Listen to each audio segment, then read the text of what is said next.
Hey now, my name is Nick from Board Game Brawl, and this is your Kickstarter update. There are several projects this week that have crossed into the hundreds of thousands of dollars raised territory. I'm just going to cover one of them this week, my personal favorite of the bunch, and then we'll talk about a few projects that maybe aren't quite getting as much attention.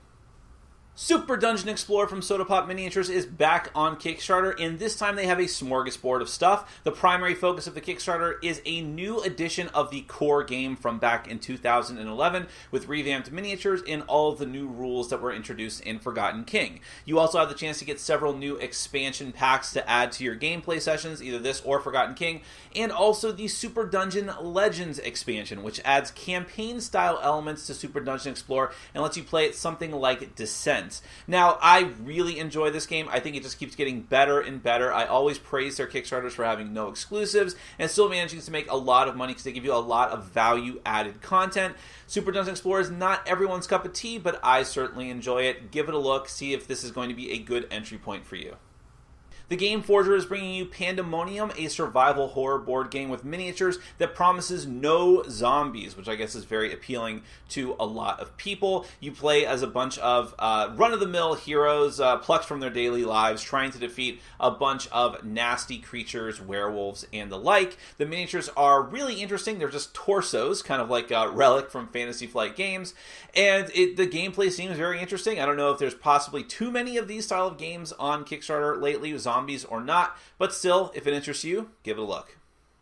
Yokai Battle is from Moe Blaze. This is a competitive area control game. Players have a deck of cards that has a bunch of different yokai spirits. These are creatures from Japanese folklore, and you're playing down these cards onto different areas of this grid in order to take control of these areas and take out your opponent. The first person to take control of all of it is going to be the winner. It actually reminds me a lot of Final Fantasy VIII's Triple Triad mini game, if you're familiar with that. So if any of those things strike a chord with you, give it a look.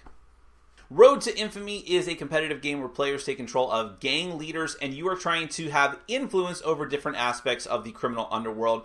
Crooked cops, trying to get as much contraband as possible, or recruiting new gangsters with special abilities. The whole game is a system of bidding and influence and trying to get these special abilities and get as many types of contraband as you want as opposed to the other players, while trying to keep them from getting the type of contraband they want.